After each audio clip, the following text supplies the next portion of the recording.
1, 2, testing.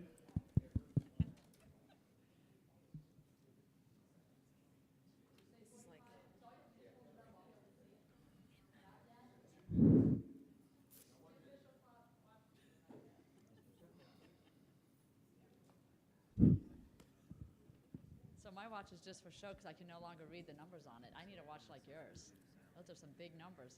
He walked up, he was like at the doorway, and I could see 10:43. Today we got 2 minutes.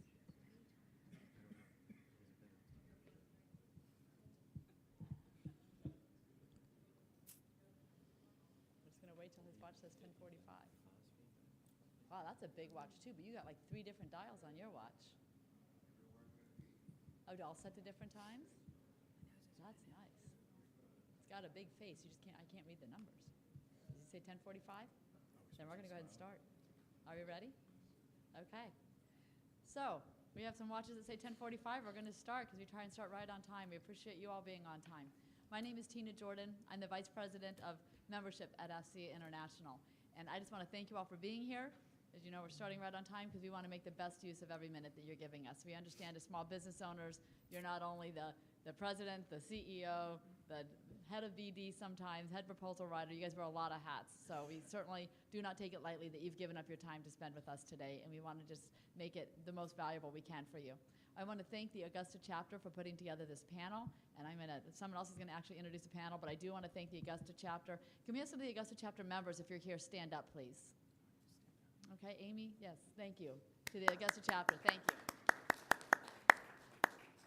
I also want to thank Katie Helwig, who works for FC International. She is our Director of Small Business Programs. If you have not tapped into Katie, she has become a one-man consulting arm for our small businesses. And she's done everything from helping people create their logos. I shouldn't say this, you're going to get even busier. But creating logos, helping you fill out your corporate profile. If you are not a small business member of FCA, I would encourage you to become a small business member of FCA. It's one thing to come to these events and be able to network. It's another to get your company name listed in Signal Magazine. Another to have your profile written up in our corporate directory, which gets 10,000 hits a month. There's a whole lot of other benefits that come with being a corporate member that Katie can talk to you about. Definitely worth considering.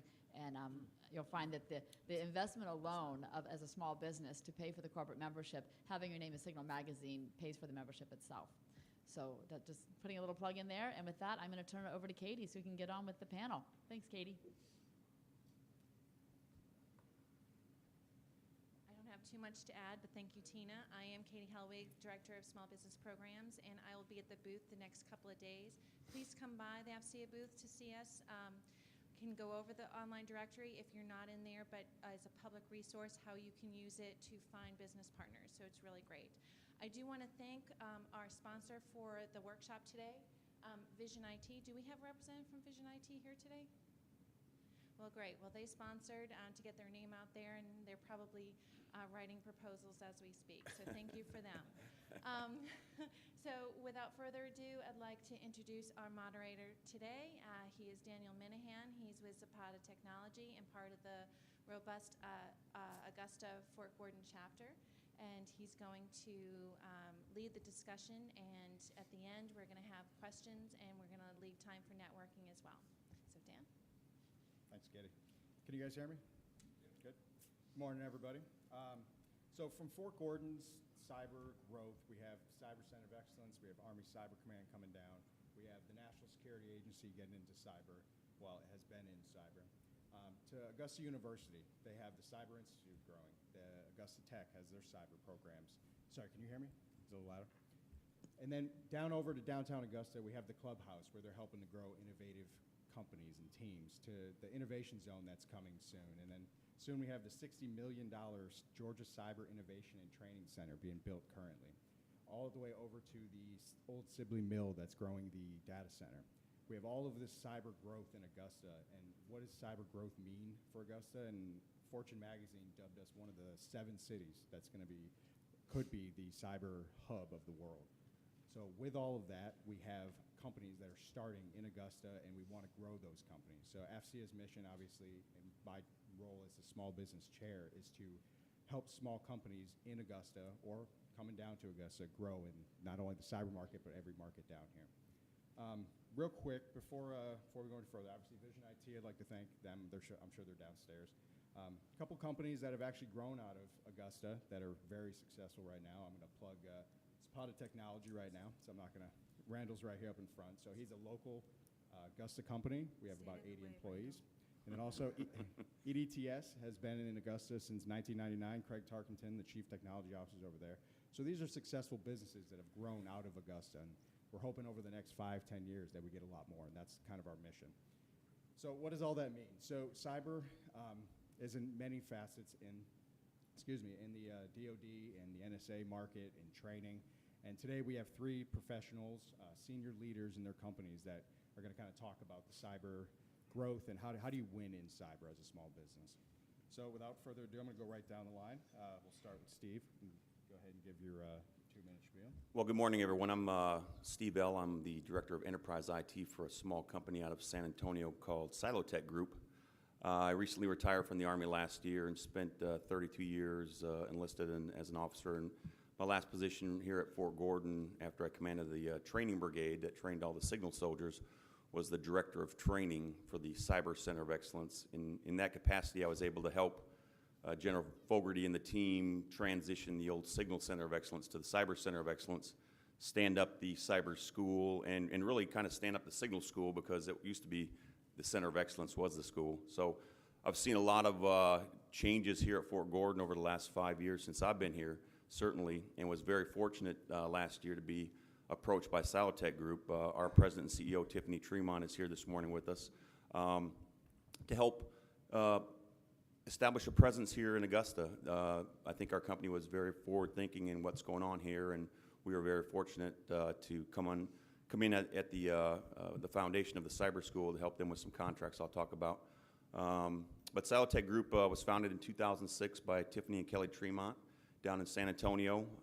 We are a IT cyber-based or focused company. We do some other professional services work for the government. We are in the 8 Alpha program.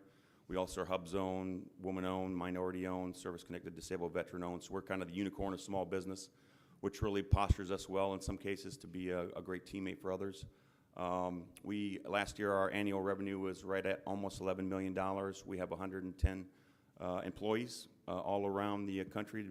Primarily our headquarters in San Antonio. There's about 12 corporate folks, and I'm the Eastern representative here in Augusta and Fort Gordon. And I thank AFCEA for allowing me to come in today, talk a little bit about our company.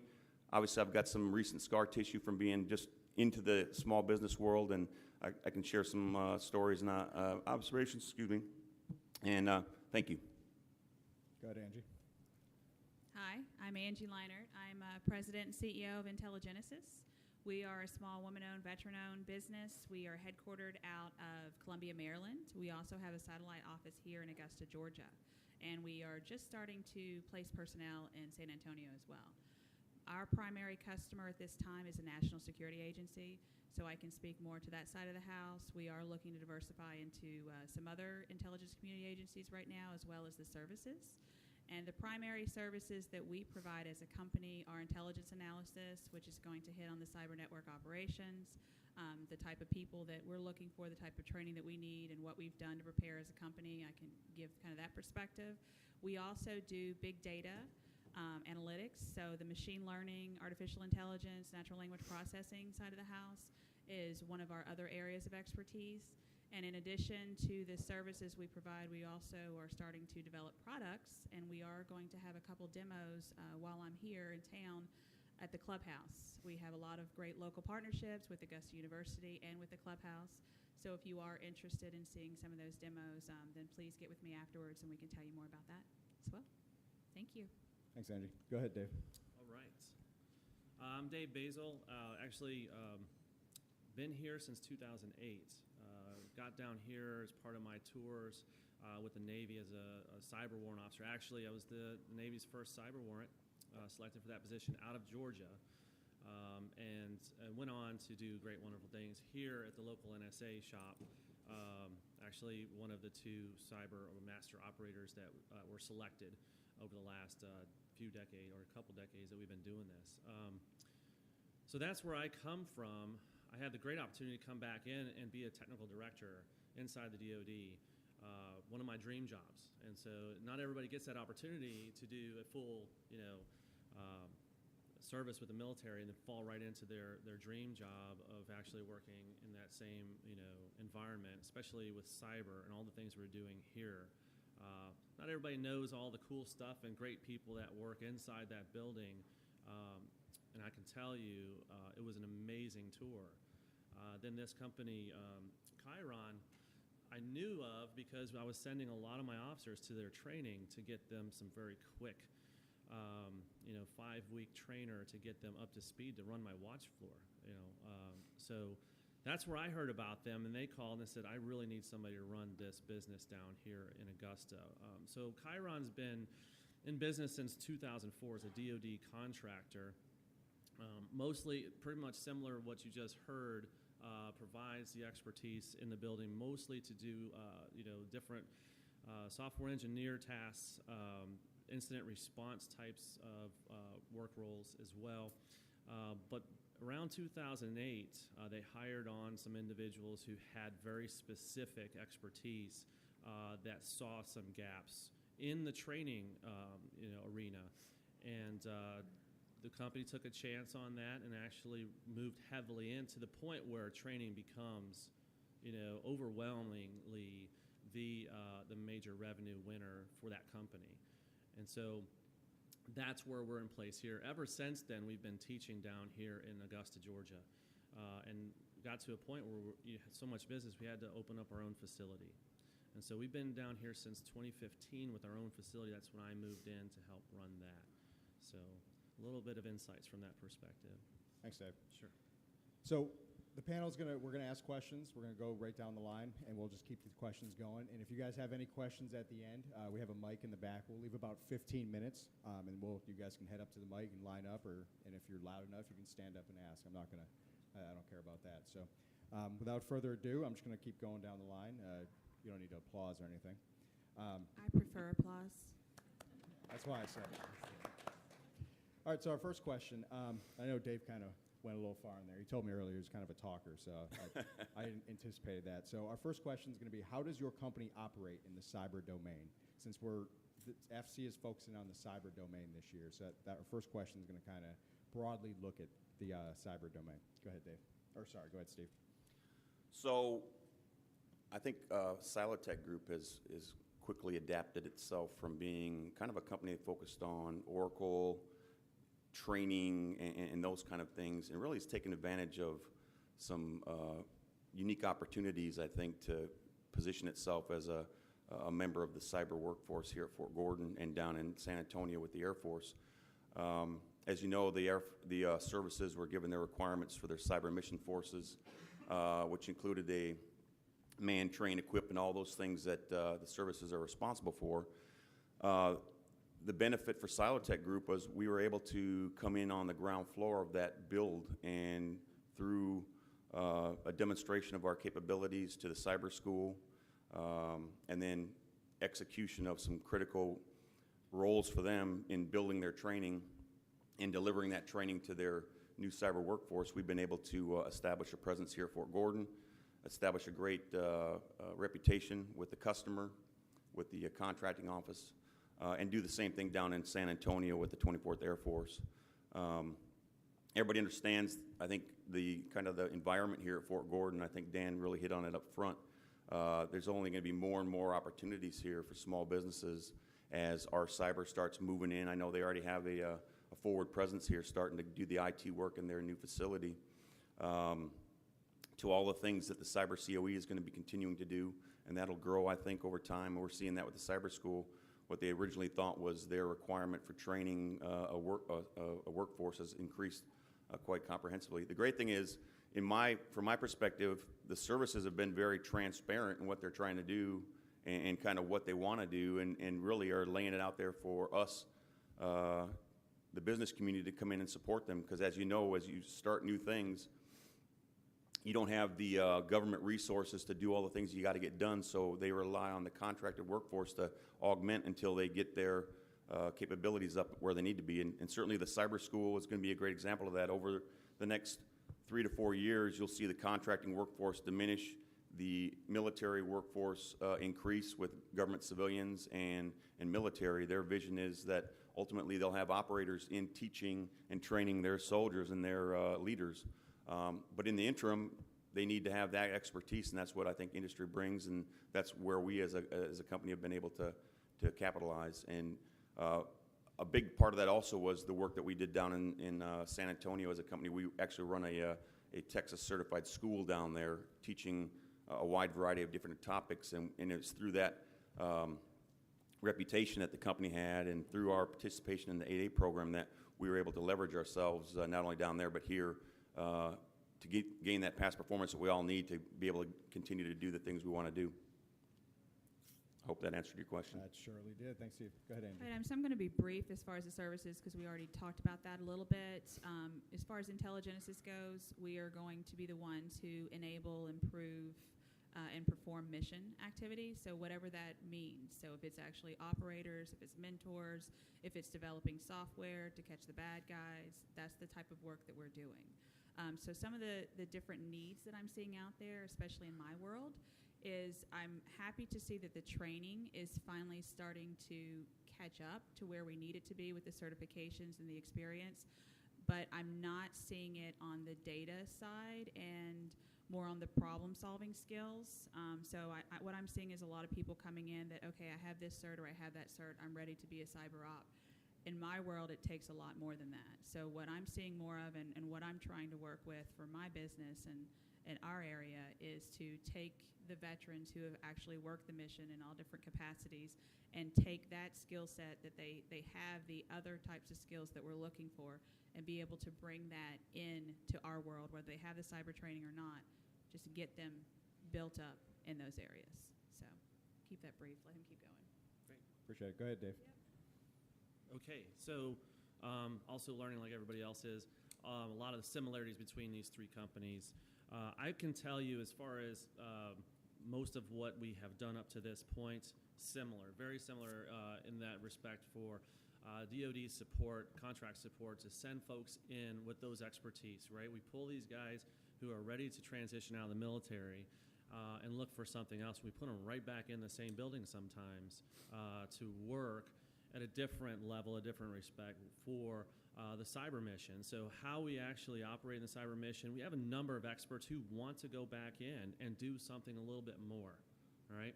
And so either that could be programming, it could be for sure incident response. We have a lot of our folks who've gone back in to be part of these security teams to go on site to do incident response. So the beautiful thing about that is those individuals get to come back and work with our employees that are not on contract that teach and talk about some of those individual things and actually teach the teacher on some of the current aspects of what this field involves. On the other side of that, bringing some of those folks who are ready to move from the doing to the teaching to try to actually do a little bit more than what they've seen. We're a little bit different.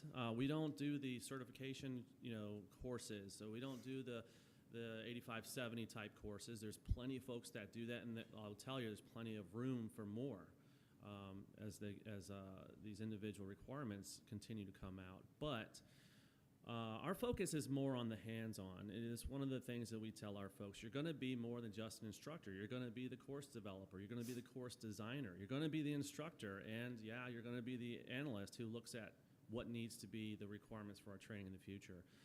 It's a heavy task for anybody to take on, but that's why we do a lot of work to pull these folks in. And they enjoy it. So they get to actually develop with one caveat. You have to be doing at least 50% more than what you're actually lecturing on. Meaning, I need to see them actually hands-on. I see more labs, more assessments, those sorts of things. I need to see them building out these cyber, silos for these folks to practice in their training. So that's what we do. We had to build our own facility because that's not an easy thing to pack up and send into, say, an NSA building, or to send over to Saudi Arabia, for example. We're teaching this these next 2 months. So we have to be able to do these things in different ways, right? So that's why we're here in Augusta. Awesome, thanks. So this next question is kind of a two-part question. This is for companies that are getting into cyber as they're pivoting from other areas or they're actually starting a new company. So how do you establish your niche skill set or skill sets, and how do you get that word across to the marketplace? Go ahead, Steve. So I think, in my experience, your ability to be successful as a small business it's all about the relationships, quite honestly. It's finding like-minded companies. I mean, we do work with Angie's company. We're teaming on things, and it's finding companies that, do what they say they're going to do, have good values, and then when the deal is sealed, do what they say they're going to do, and, pay the bills on time and all those things we expect as a small business or as a business period.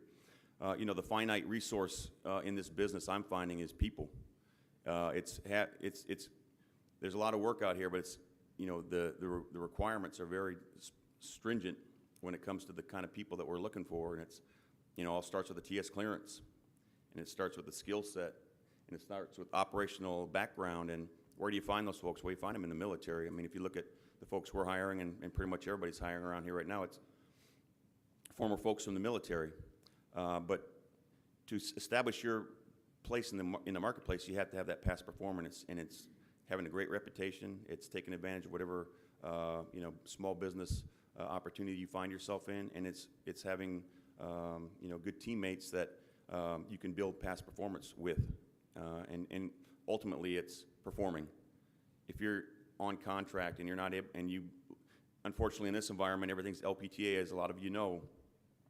And if you bid on something and you can't pay the quality of talent that you need, you're obviously not going to have a great reputation with that customer, and it's going to put you at risk as a small business. So you got to be very careful up front when you're, putting in your bids and trying to realize success, that you don't shoot yourself in the foot long term because you can't come through with what you say you want to do. It's good stuff, Steve. Thanks. Go ahead, Angie. Again, I'm brief. So what I'd like to say to that is, if you're looking at starting your own business, especially a small business, please don't make the mistake of trying to do whatever somebody needs for you to be just to be able to get your feet out from the ground and be able to start up. Figure out what it is that you are good at, and then be the best at that. Okay? Don't try to overpromise or overcommit. Start with something very small and build on that. I've seen too many other small businesses that'll come up to me and say, hey, we want to do business with you. And I'll say, okay, great. What is it that you do? What are you looking for? That is not what I want to hear. I mean, you really need to come to the table and say, this is what I do. This is what I do well. That doesn't mean that that's all you can do. As you grow, you can definitely have kind of a growth plan, some areas that you want to get into, the markets that you want to do. But you really need to start out with what it is that you can do better than anybody else. Is it because you have experience in something? Is it because you've developed something? But really take that as a starting point and be able to grow from that. That's my advice. It's good advice. Thank you. Go ahead, Dave. So they took all my cool answers. So I'm going to talk about something different.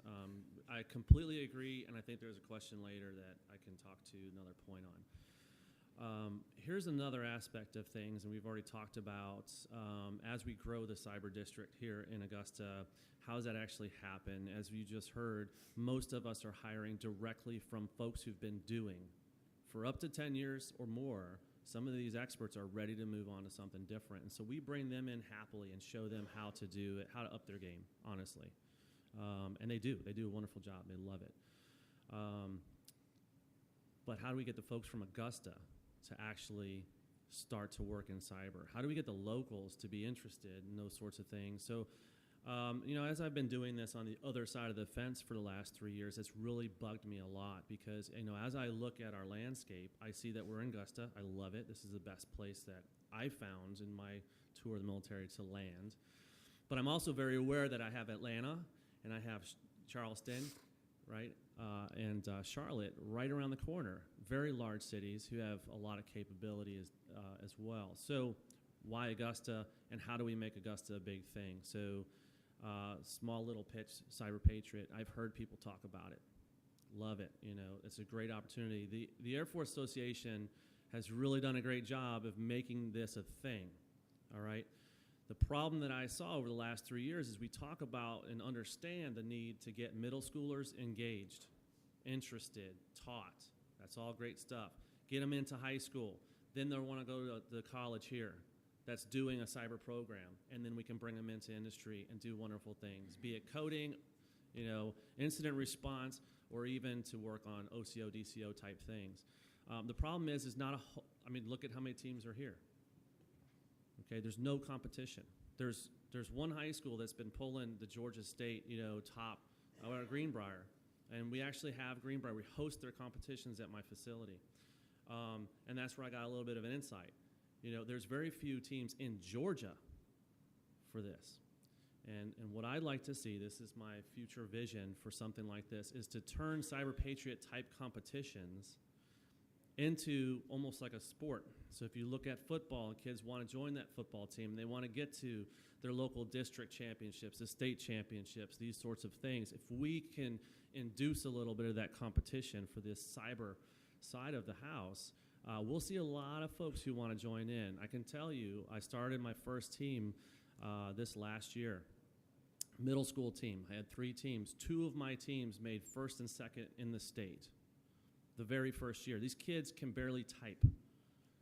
I can tell you how difficult it is to teach somebody how to do just to lock down a computer when they can't even keep up with typing at 10 words per minute. All right. So there's a lot of work to be done with the local computer teachers, right? And so this year, actually, just yesterday, one of the high school teams, or high schools in the area, asked if I can start them up a high school team. So the more that we can get, and I'll tell you how this works real quick. I'm sorry I'm taking the mic for so long. The way this works, or how it's worked in California and Texas, they start up with Cyber Patriot. They do such a great job. They get a lot of things going in the local schools, right? Companies see that. They go to D.C. for the finals. They're actually scouting kids from high school, directly from high school, into their businesses. For $50,000 a year jobs. Think about that, straight out of high school. And, oh, by the way, they're going to get their college education through their company, right? So this just happened this year. It was about 3 or 4 kids who were in the finals who actually got that. Their local, state, district, whatever, started to bring up their own competitions, not just the national, but local competitions, because it was such a big thing. So there's hundreds of teams out of California and Texas.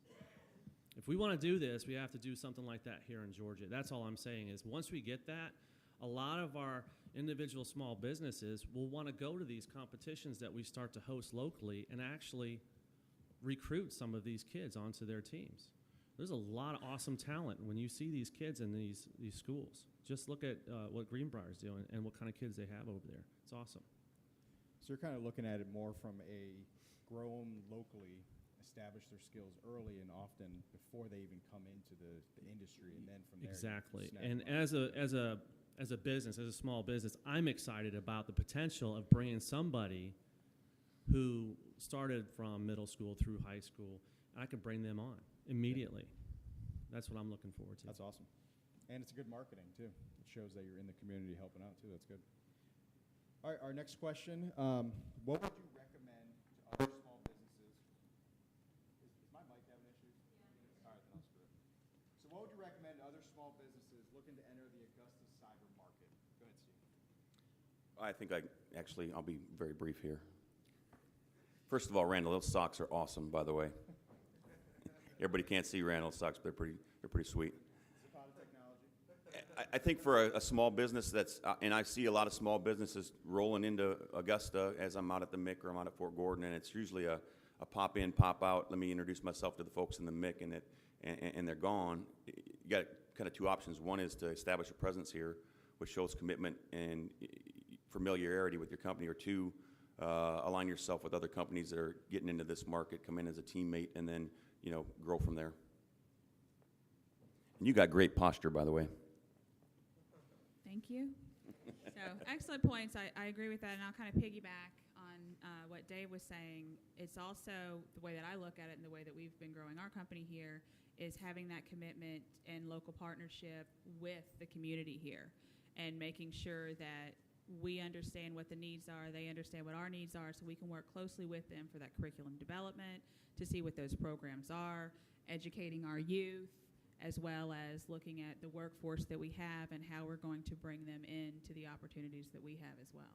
So I think that in addition to what Steve so eloquently said, you have a very strong speaking voice. I feel like I need to compliment you.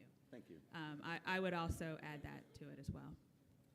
Okay, so thank you. I feel like you guys shortened up your responses just because I went so long, so I'll try to be really brief. Do your market research. I've talked to a lot of folks who've come into the area to say, hey, I'm cyber or I want to be cyber.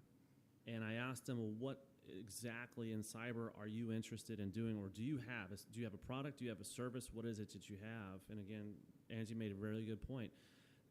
What do I need to do? That type of thing. So I feel like the market research is obviously number one. What is in the realm of cyber and what's in this specific area? Why Augusta? And what are you going to do here in Augusta and make it maybe a home base for you or whatever have you? Establishing and coming up with a winning plan is huge. One of the lessons learned, I think we're going to go over that later, hits to that point. Actually understand what it is you're trying to accomplish and what your vision is, but stick to it. Understand you're going to have ebbs and flows.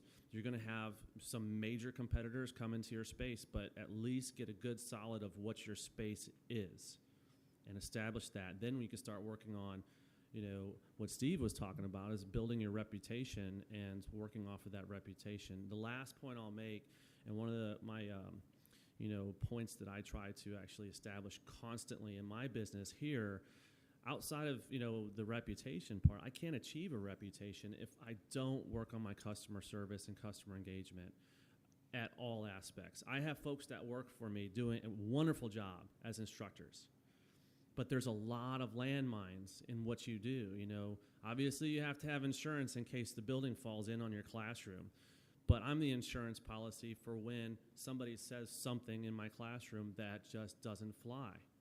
Or we're just not doing it the way that our company wants us to do it, right? And we have to kind of reel that back in and make sure that what we're doing, we're confident with it. So I think that's more to the point on the small business is you can get wrapped up in the day-to-day business aspects, but then you forget to maintain that oversight on making sure your reputation is solid, that you're actually doing what you're saying you're going to do, and that your customer support is always, top priority.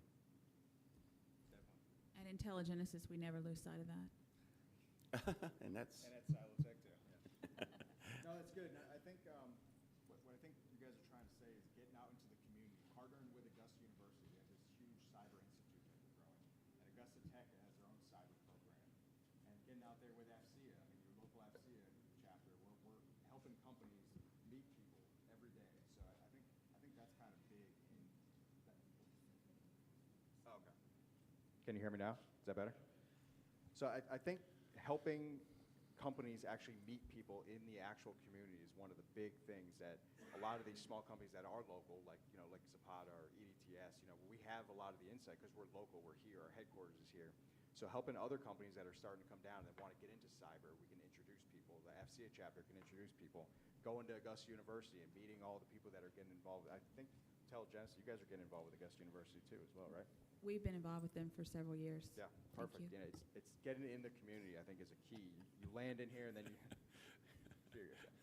one of the things I think that, to tie in what Angie was saying was it's critical that we're tied in with this university or we're tied in with that. I think from a government standpoint, we really lost our mark when it comes to the internship programs. I mean, if you look back, 10, 15 years ago, a lot of the senior civilians in our government service now are former interns.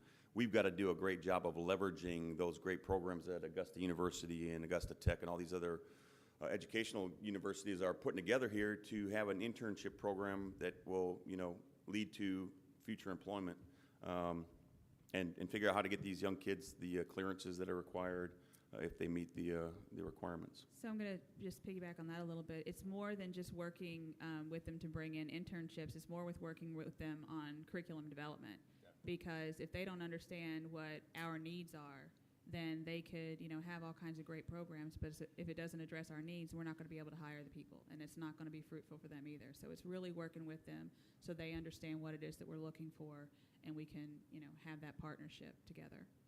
Exactly, and I think that's a key point is if academia and industry are on two different playing fields. Guess who's going to win out? So if we're partnering with academia, we could grow the next future talent for Intelligenesis, Silotech, Chiron, Zapata, all your companies. I think it's really getting out into those communities and actually really growing your own talent locally. Yeah, I have 4 kids that are recent college graduates or in college now, and I tell all these young military kids that are getting out with GI Bills, it's like everybody has a cyber program. You know what you're getting into. Look at what additional things they got with the cyber program other than having a cyber program. Do they have an outreach program where they're lining you up for future internships and those kind of things? And having companies like Intelligenesis that are supporting the Augusta University obviously provides those kind of things. Excellent. Little plug. Yeah. All right, so next question. This is kind of more personal, and we're going to give a couple lessons, but what would you do differently if you could go back to the beginning? Share 1 to 2 lessons learned in growing and transitioning your company. So I'll speak from recent experience, obviously, because I've only been doing this for about a year, and I've made a lot of mistakes. I'll use a great example of EDTS, a great company locally, really focused on the commercial environment. I met them. There was an opportunity that they were looking at, and it appeared to me that we were the perfect fit. And they had not done a lot of government work before, and so as you are overcome by a lot of things as a small business, you do a lot of different things, and so the volume of information you're taking in is quite extensive. And I really didn't do due diligence in looking at the requirements of this proposal and really finding out, was it something that we were really good at, and did we meet the requirements of that? And I felt that I let these guys down, quite honestly, because this proposal was due in a couple weeks, and there wasn't a lot of reaction time, and I had to tell them, we can't prime this thing, and I'm not going to be your partner. But what I did learn is, as I said earlier, relationships are everything.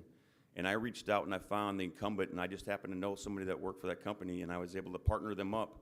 And I think it's proved to be a successful partnership.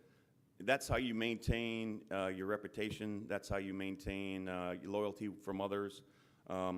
Sometimes you just got to say, I'm wrong and I made a mistake. And that's good. That's really good. Go ahead, Angie.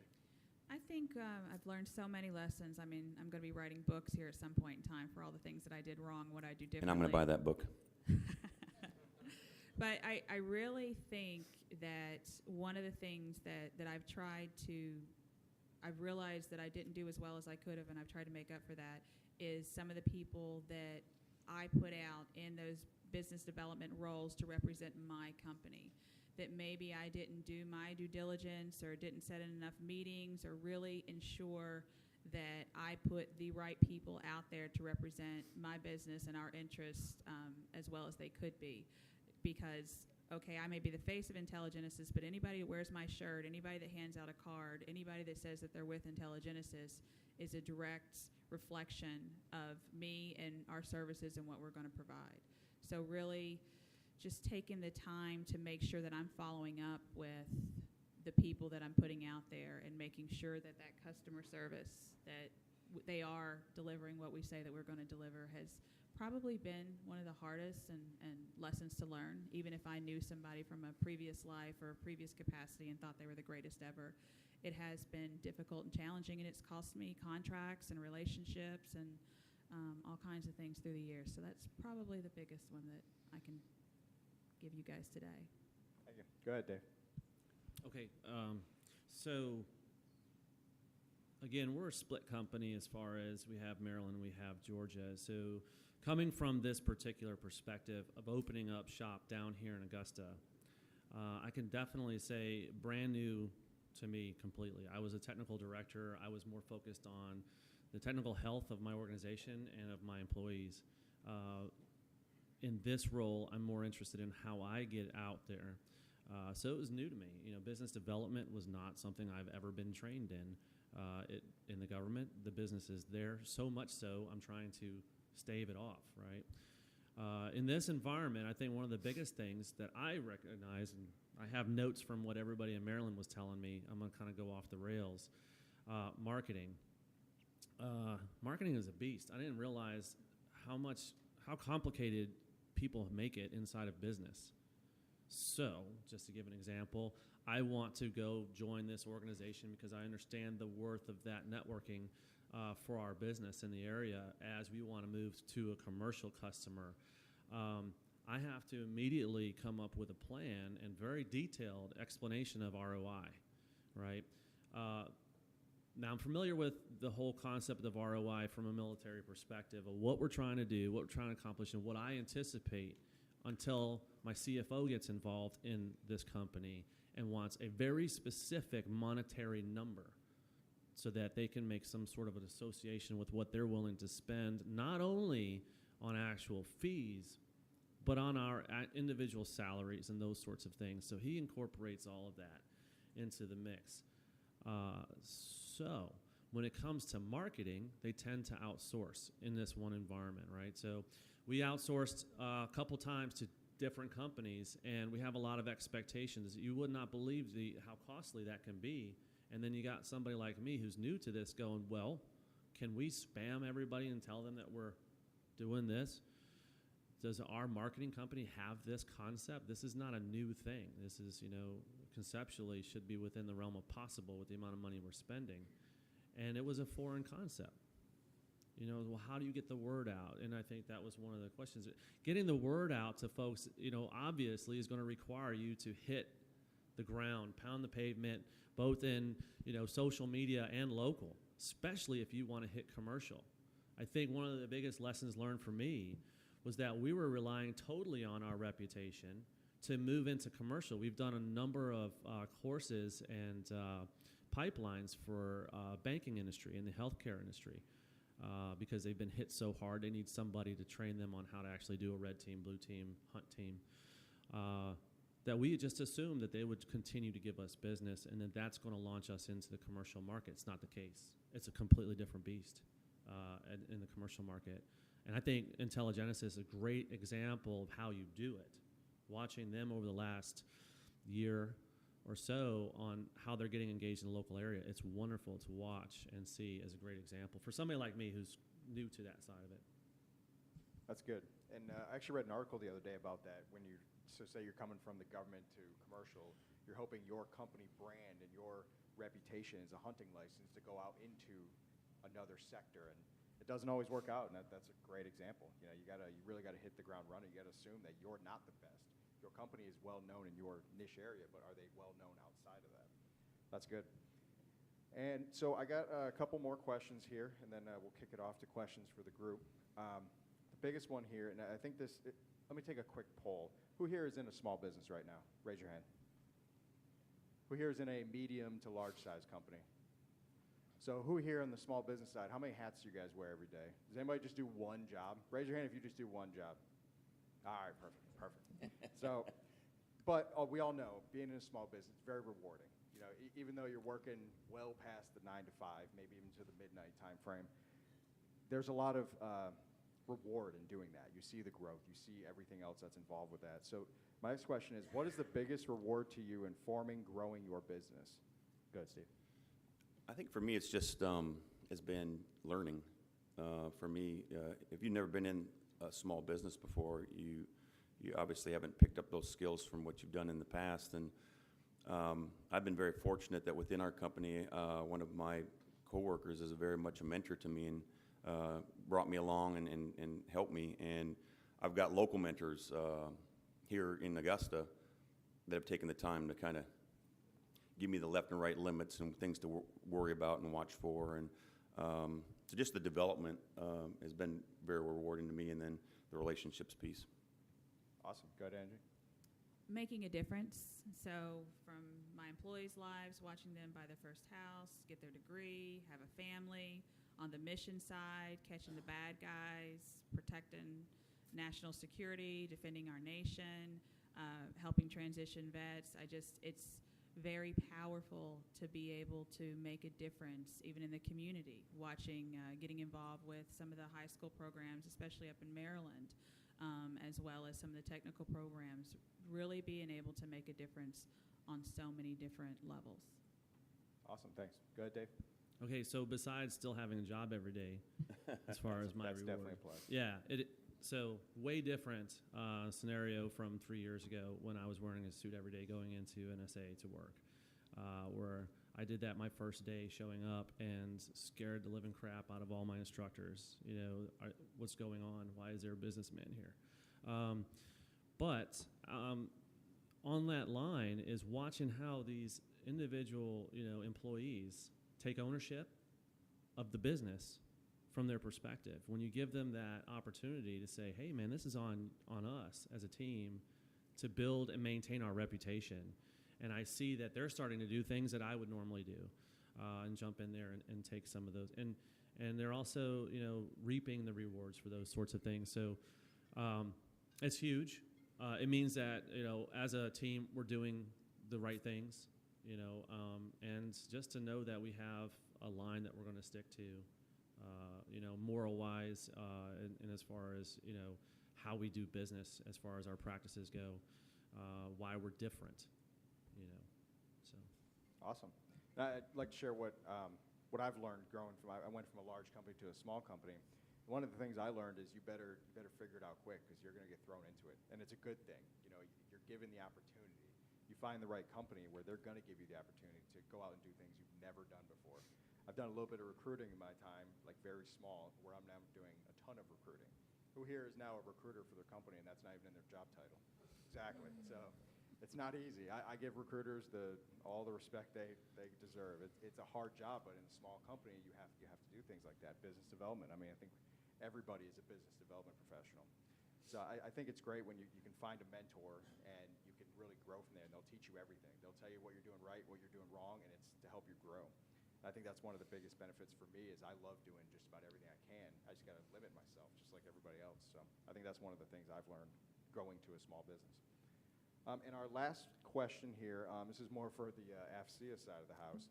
So how has AFCEA and AFCEA Augusta fostered opportunities and growth for your company? Well, I think that obviously it provides a platform to develop relationships. I'll go back to the relationships are probably the most important thing. Silotech Group is very involved in AFCEA down in San Antonio. They have a big ACE event every year, and Silotech is always a big part of that. And I would recommend, I had an opportunity to go down and see their event, and much different from this one in a lot of cases. So I'll give them a plug to go check out Alamo ACE. But it's sitting down on the floor and having a booth. You're not selling a lot of stuff to people. You're meeting other companies. You're meeting other organizations that, again, maybe you can join forces with, team up with to make a difference for both your companies. And I think that's the best part of AFCEA. Thanks. Good, Angie. I would agree with what Steve said. I know that we're very active in the community, too, in Maryland as well as here. Myron Burdett is the vice president of the actual Augusta chapter, and so we had a lot of influence on even TechNet. So for us, it's really the relationships and it's the networking opportunities. I am looking forward to seeing this chapter grow as well. We have a lot of like Women in Intelligence Group and some other kind of groups that we have up in Maryland that I would really like to see them start to host down here in Georgia as well. Awesome. Go ahead, Dave. So this is something that I've actually been asking for my company for a long time, and it actually took a new BD. So we had a new vice president for BD come in, and he was very surprised that we weren't involved in AFCEA. So I was very happy to hear that. And I said, okay, where's my membership, right? And so that's just recent for us for some reason, although not new to this world of what we do. I could tell you, as far as benefits go, it's huge as far as networking goes. I was worried that you walk into something like this and everybody's trying to protect their own little niche, but I think everybody seems to be extremely open with what they're doing, how they're making their successes, and actually offering mentorship opportunities. So I love the lunch and learns. It's a great opportunity, even sometimes when they're small to the larger groups. It's a great opportunity to sit down and talk to folks to see what's going on. So that's great. Awesome. And I actually want your feedback afterwards. What can AFCEA Augusta Fort Gordon do for the local companies? If you're coming down, say, is anybody not local here? Raise your hand. Are your companies operating in the space? Do you guys want to operate in this space? And how can AFCEA actually help you out from the small business side of the house? I'd love to hear everything. You can go to Myron in the back. He'll take all the notes you want. You can go to Katie on the side here, Tina. Talk slow, though. Myron writes very slow.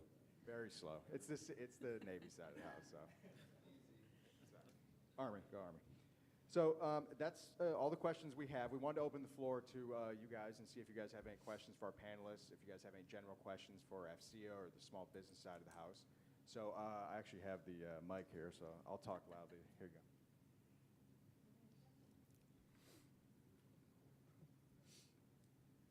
Hi, Rob Cooper. Thanks for the insights. It's good information.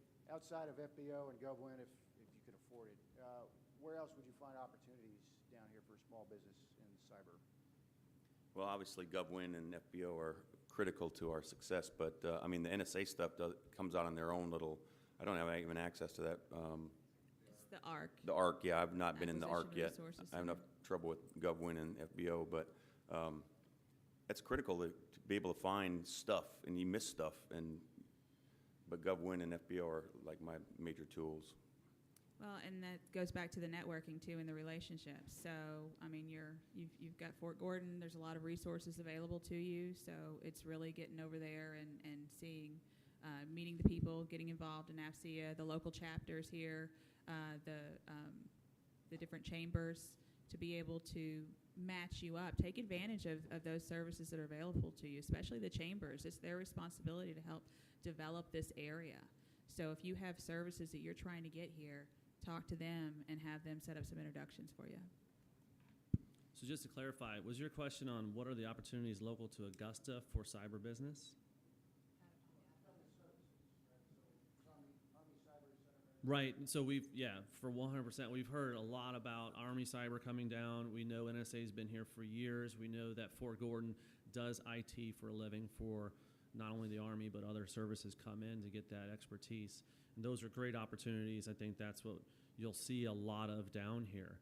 Up until this point, I guess the question would be, who has headquarters down here who would need cyber services, right? So right off the top of my head, one, right? TaxSlayer has their headquarters here, as far as I'm aware.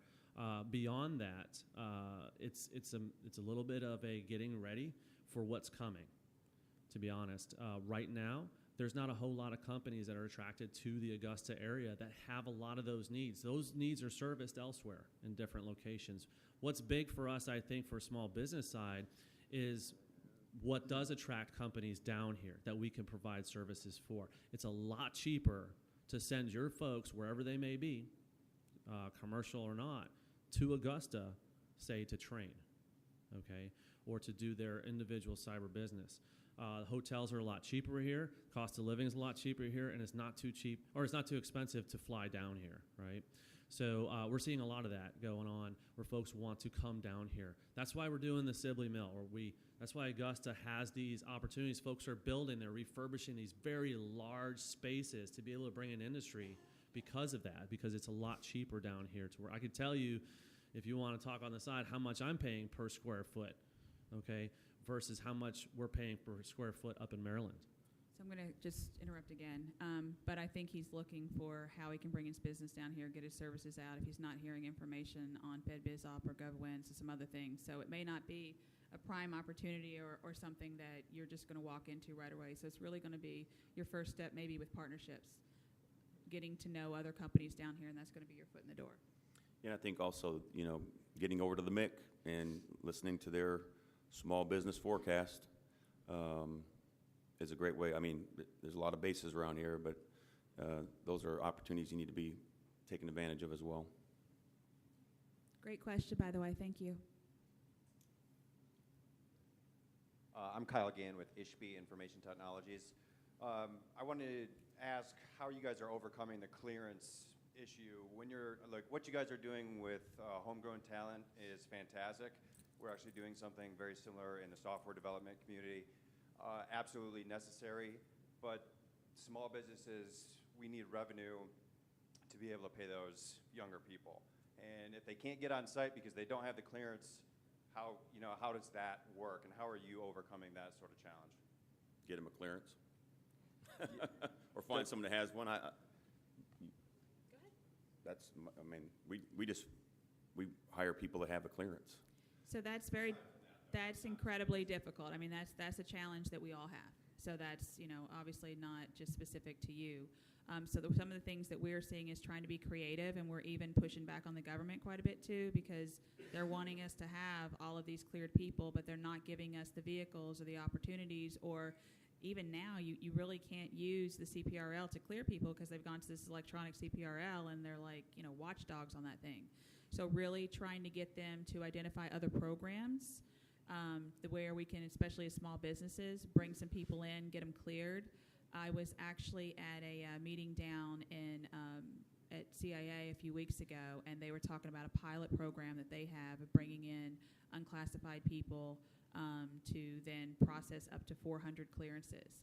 And so I think this is a really good step, because they're going to start there, and especially if that's successful, then we can see that hopefully get to some of the other agencies as well.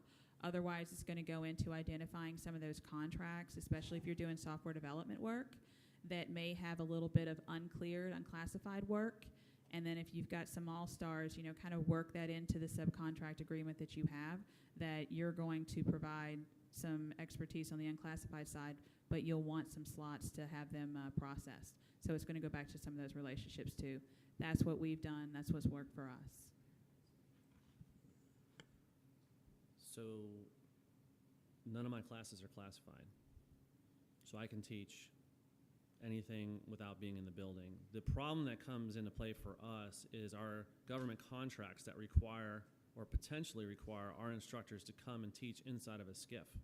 Not because our material is classified, but because the SCIF itself, right? So that puts us under a bind. And so we do look at clearances for that reason and that reason only. In the business that I'm in, I have to be able to work with the ebbs and the flows. And when I have an ebb, I need to be able to put folks on contract to survive. And I can't do that if they don't have a clearance. So there's that. Outside of that, I can protect a certain amount of people by putting them into jobs that require their cyber expertise. Outside of that, so curriculum development, obviously that's my realm, and teaching. I have a facility off post. The problem that I've started to see is that the curriculum that's being requested from the government, they're actually slapping classifications on subjects that are not inherently classified.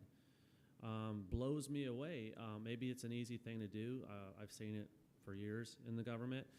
I have no idea how to classify things, and they just start throwing TSSCI on scanning procedures. No. We've been doing this for 20 years, and it's never been classified. Now, I get it, but there's a problem. And it's not just a training issue. We have an out with training, because I can talk to them and say, listen, we can teach these things in an unclassified environment. I think that was a good answer. And I know I don't have a mic anymore, but basically get creative. There's certain things you can do. I'll give the master his due credit. If you want to talk to Randall afterwards, he can talk about the creativity of getting people before they're even ready to come on contract, get them into your company, get them working, get their clearance started, so you can get through that process. So Randall, he's the master of that. I'll bow down to him. Go ahead. Hi, my name is Tony with Starks Industries. We're a small business based in Washington, D.C., and we just recently submitted our package for our top secret facility clearance about 3 weeks ago. And I'm just curious, how long has it taken you to get your facility clearance, and what issues you may have faced? Yeah, I'm not familiar with our company, how long it took, so I can't answer that. That's a good question. I wish I had just a time frame or an answer for you. I don't know if I have other follow-up questions to really be able to answer that better. It's about a year. A good friend of mine does all that. Okay. It's a year. It's a year. Okay, so the only thing. Yep. You're going to be at least a year. And I'm going to also say that, so that's probably just a general rule of thumb. That's going to be the answer. How to get it faster is whoever's sponsoring you. I don't know if you're going through a contract and they came to you directly. Obviously, if you can get that government customer to push, that's going to be your best chance to get it done faster. So if they need you and they need to get access to you and to the people, then you need to push on them to push on security to get you processed. I'd heard 6 months, but I mean, it depends on the agency too, and that's just generically speaking. I wish I had a better answer. I think he wants clarification, or he's going to clarify. Yep. That one. So, I don't like microphones. So if you plan on doing business with the NSA, there's a program called the Provisional Industry Security PISA program. Agreement, PISA. You need a tech director or somebody inside to write a requirement. But if you go through the process, they'll hold your clearance, and I'm told it will accelerate the facilities clearance once you reach that point. Now, maybe with the agency only. And I'm not there yet, still working on it, but that is another option that's out there for doing both. Mm-hmm. Any more questions?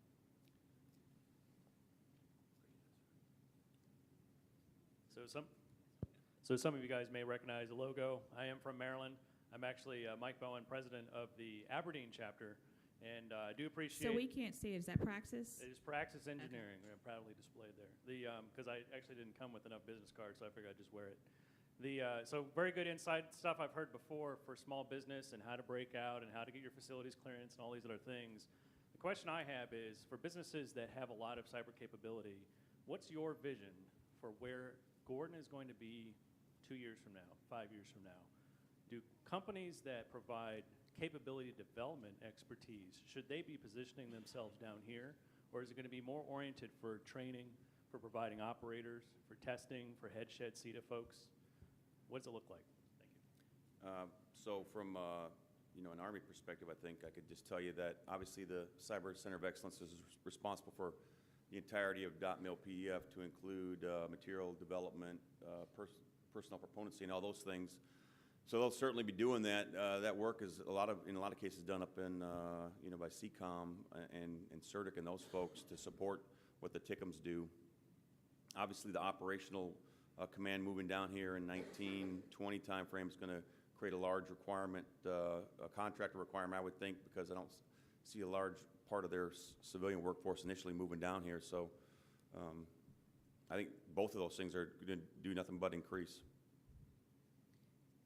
So were you here yesterday when, did you get to hear General Nakasone? Did I say it right? Yeah. Nakasone. I say his name wrong every time. Did you get to hear him? He was a keynote in the afternoon. So, I mean, he's Army Cyber Commander, so he's the one who's going to, kind of set the vision. So he went into some of the capabilities and some of what he sees, and it's going to be his vision. I mean, in addition to what we're going to see from NSA support and some of the other services, because you do have quite a few other services that are also located here. I think the majority, there's going to be a very strong training presence that you're going to need, that's going to be required based, again, on what he said, to train up the workforce. But in addition to that, you're going to need operators.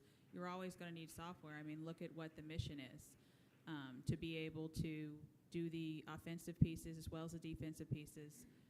You're going to see a lot of those skills as well. I think the majority of them will be, though, more on the mission side of the house, more on the kind of technical operators type. What would you call them? Type the stuff. Cyber operators, yeah, just CNO type stuff is what you're going to see. Yeah. So as far as the training piece goes, I would say it's obvious only for the connection, because that's what they do, or they did on Fort Gordon until Army Cyber comes down. Army Cyber's coming down for a reason to headquarter out of here. And a lot of what you've heard yesterday in the opening speeches is the reach back non-kinetic capability that they have. So when it comes to products versus services and where a small business may have an opportunity to start up here, you need to start looking in that space. As far as, am I talking about mobile devices? Am I talking about drones technologies? Where's that being done right now? And if you think about that, as far as products that's going to the Army, or to joint service, they're normally housed out of larger contractor facilities that are in other major cities, if that makes sense. So what makes Augusta the place for you to start up your drone company and try to market that towards Augusta? Again, my first experience at an AFCEA TechNet, and also my first experience on the floor down there, right, the exhibition floor. Just go down to the exhibition floor and take a look at how all of these industry partners or companies that we have down here are marketing to this local area.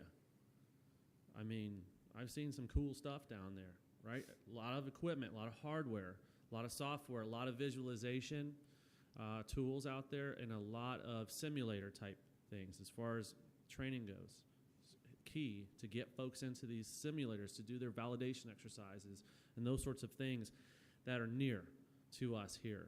They don't have to go on travel. Obviously, the cloud is making it so that you don't have to be local here.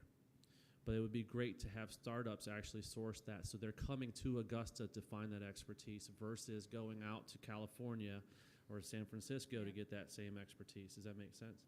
Well, and actually, the general also said yesterday that he sees the biggest need in furniture. So if your small business sells furniture, that's what they're going to need the most of for the next couple of years. Yeah, I'm telling you, so there you go. the construction business is going to be booming on Fort Gordon as they transform the campus there, and things you don't think about, like cleared. Back to your point, clearance is cleared janitors, cleared people that can install cable and do the kit for buildings. I mean, those are all going to be requirements that are going to be levied quickly, and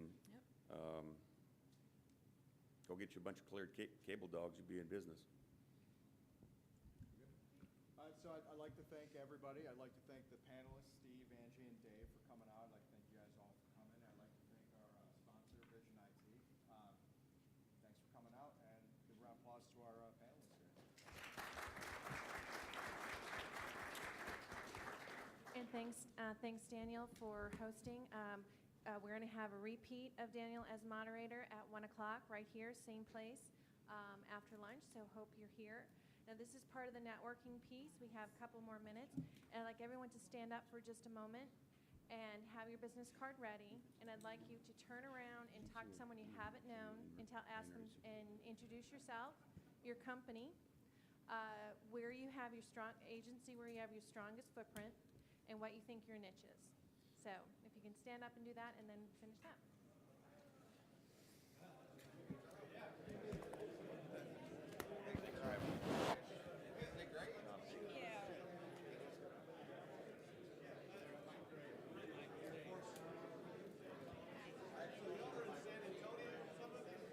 Yeah, we are. So, Mike Gray. I'm Mike Steele. We're getting ready. My current boss at Area I think we talked to you yesterday. Yes.